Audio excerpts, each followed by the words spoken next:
क्या क्या कारण है जिसकी वजह से हमारी जो कूल्हे की जो हड्डी है, उसका जो फीमोरल हेड है, उसकी जो ब्लड सप्लाई है वो इफेक्ट हो सकती है, वो अवरुद्ध हो सकती है।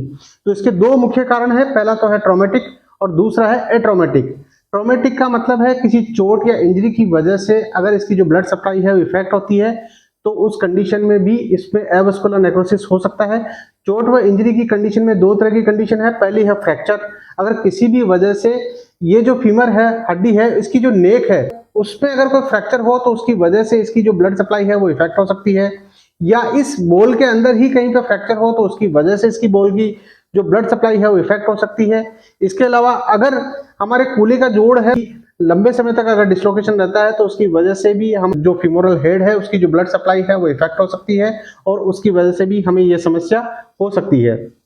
इसके बाद सेकंड जो कारण आता है वो आता है एट्रोमेटिक, यानी बिना चोट लगे बिना इंजरी के भी हमें ये समस्या हो सकती है। इसमें फर्स्ट जो कारण है वो है कोर्टिकोस्टेरॉइड का अत्यधिक यूज।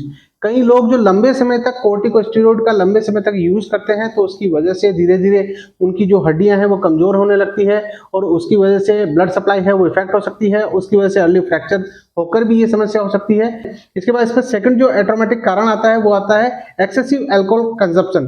कई लोग जो आवश्यकता से ज्यादा शराब पीते हैं तो उसकी वजह से भी जो हमारे फीमोरल हेड है उसकी जो मसल्स है वो खराब हो सकती है, उनमें डैमेज हो सकता है और उसकी वजह से भी ये समस्या हमें हो सकती है। इसके बाद इसमें तीसरा जो कारण आता है जो कि एट्रोमेटिक है वो है मेडिकल कंडीशंस। कुछ मेडिकल कंडीशन जैसे सिकल सेल अनीमिया, ऐसी जो बीमारियां हैं जिसकी वजह से किसी भी अंग का जो खून का दौरा है वो प्रभावित हो सकता है, तो उसकी वजह से भी हमें ये समस्या हो सकती है।